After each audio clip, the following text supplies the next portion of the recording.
On the stage today, and I mean that literally, we have Daenerys, we have Cersei, we have Jon Snow, we have Tyrion, to name but a few, all very much on the edge of something disastrous happening. The mood is somber. It's, you know, world leaders uniting and disagreeing about how the world should be run. It can go south very quickly, and that's the brilliant part of the sequence, because you know how quickly things can turn on this show. It's a potential powder keg. So no matter what's happening, no matter who's meeting who, the potential for things to completely explode is always there.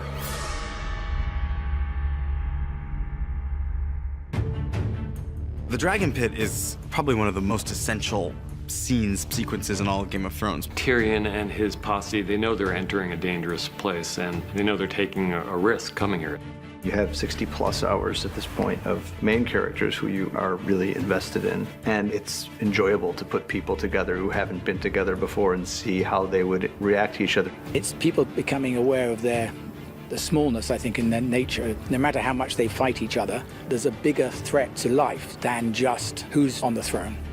You can say to anyone, you know, this disease is coming, but until you can show them evidence, they won't get past their own smaller problems to fight the big problem.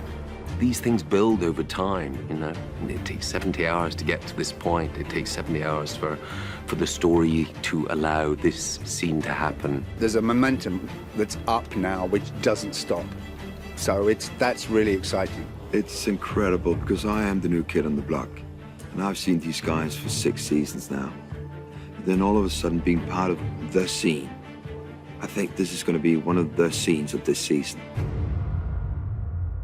The Dragon Pit epitomizes the central challenge of Season 7, where we have, I don't know, a dozen of our principal characters all in the same place, many of whom haven't seen each other since a very dramatic incident years before between them. So that scene was incredibly tricky to write and incredibly tricky to film. You want to be able to service all of these characters, and that was tremendously fun to plot out. Conflicts between people, friendships between people, which ones you wanted to highlight and which ones that you're gonna have to let fall by the wayside. You have, you know, it seems like dozens of little mini scenes. So we had to find great moments and character interactions and story for all of these characters. It was just so much fun to write for all these guys together. It kind of forced us to really explore what the different tonal variations were in those reunions. You know, it's trying to keep an eye on what they're all there for. I mean, they're all there for a reason, which is to discuss the possibility of an alliance and whether that's even possible with these people who have so many reasons for hating each other and so few reasons for trusting each other.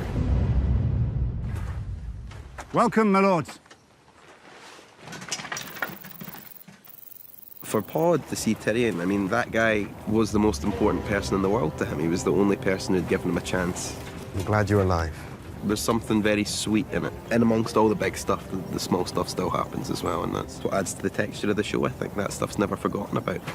What's in there? Fuck off. There's a really wonderful moment where Brienne spies the Hound, and she realizes that she has to sort of apologize, maybe for nearly killing him, maybe. But she also brings to him the news that she knows he wants to hear, that Arya is alive and Arya's home. Oh, that was a relief. Yeah, of course. And a concern, is she all right? Who's protecting her if you're here? The only one that needs protecting is the one that gets in her way. And then it turns out that we don't need to worry about Arya, because I've taught her everything. What I love about Tyrion and Bronn's relationship is they know exactly who they are. Tyrion prods him a little bit about how much Bronn is doing things out of self-interest. Don't you worry about me, I'm doing all right. Looking after myself. Are you? Helping me to arrange this meeting wasn't exactly looking after yourself, was it? It's your head Queen Cersei's offered a bag of gold for us, not mine. Knocks on his tin heart a little bit. Knows there's something in there. It's good to see you again. Yeah, you too. You have Cersei seeing Tyrion for the first time in a long time, her mortal enemy. So the first time they lock eyes when she walks in, that's a moment. It's really awkward. It's like I know family reunions for everyone are very awkward, but let's just say the Lannisters are a complicated bunch. She's held him responsible for the death of her mother and the death of Joffrey and her father. You know, she can't really take responsibility or deal with her own grief. She has to just blame everybody else, and that's part of her pain too. Lena gives me a look that I never want to see ever again. It almost flattened me. I wanted to hide. Met my brother. That was good. I had a standoff with him, which was great fun. That was great.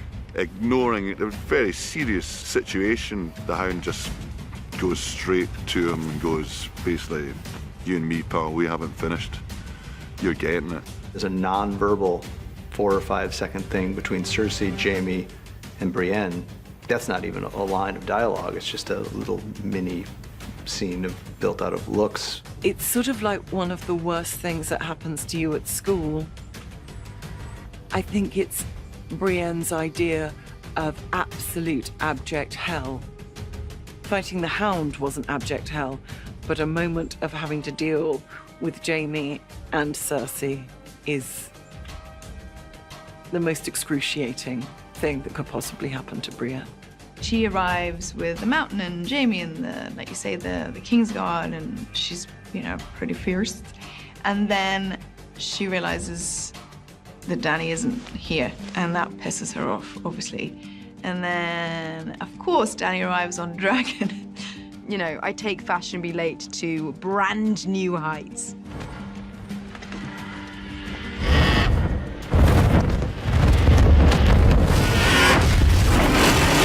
She's very theatrical with her entrance, though. Yeah. It's kind of funny that you go, wow, she really has to show off her power, but fair enough. And she tries desperately to not be impressed by that arrival, and everyone else, obviously, as you would, is standing up in awe of this. And then, you know, in walks this young beauty of a queen, and she's immediately beyond frustrated on many levels. We've been here for some time. My apologies. And then all she gets from Dany is apologies, you know, and that then drives her in the scene. She can't bear it. We have something to show you.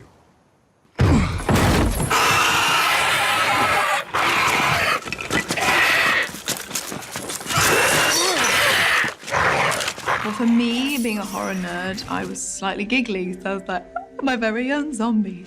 She has never, ever seen anything like this before. And this is a creature that defies her. This is a creature she doesn't know how to disable. She doesn't know how to kill. This is something else. Daenerys has seen it and she's aware of it and it's frightening, but she is just watching Cersei. Like, she just needs to know that this has affected her. You know, she's always had that notion of creatures like this, that they don't exist and it's nonsense. And so I think when he's there, she's back as a kid, just, you know, realizing everything her grandma, her nannies told her was real.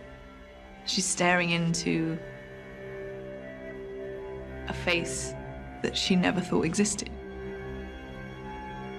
For Jaime, this is like definite proof that there is no choice. Clearly, this thing, we have to deal with this, and he believes them all. He believes his brother, but he also believes Daenerys and Jon Snow when they say that they saw 100,000 of these beings. That's where his head is. You know, the world could end in 5 minutes, but he is absolutely one-pointed, focused on, I have never seen this before. This is amazing. I could really do things with this, you know. There's this beat in the scene that I really love, because I have a line where he's like, he's just seen the White Walker, just died, and he realizes this is the first thing he's ever seen that terrifies him. And that's like a new emotion for him. You know, like, oh, that was an interesting feeling.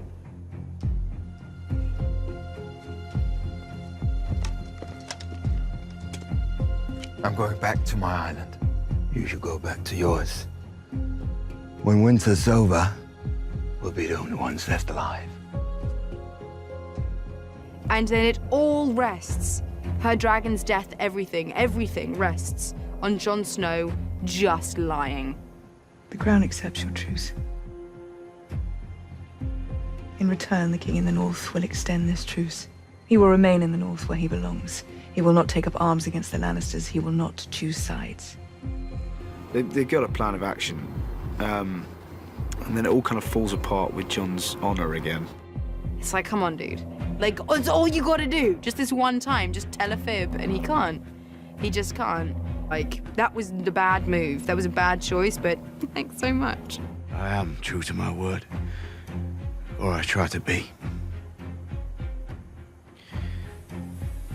That is why I cannot give you what you ask.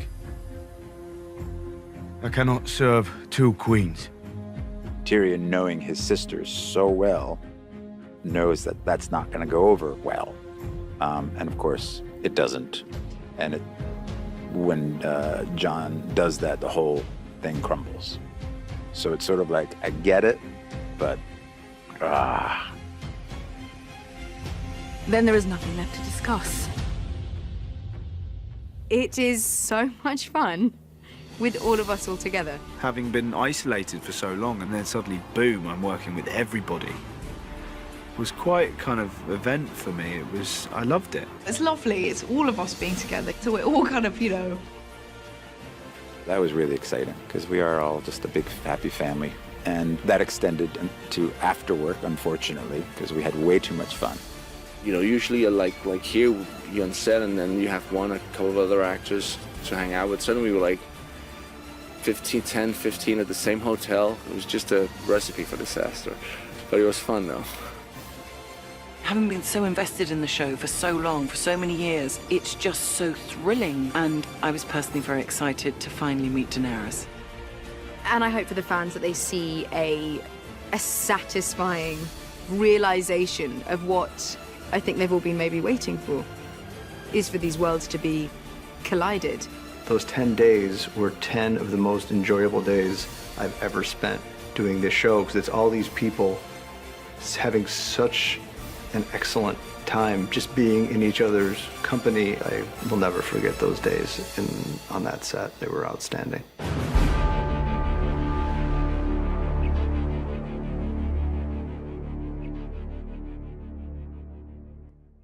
It's Gigi Hadid, and for more videos like this, click here. Hi, I'm Alicia Vikander. If you want to see more videos like this, please subscribe. Hi, I'm Cara Delevingne. Please don't forget to subscribe by clicking this button right here.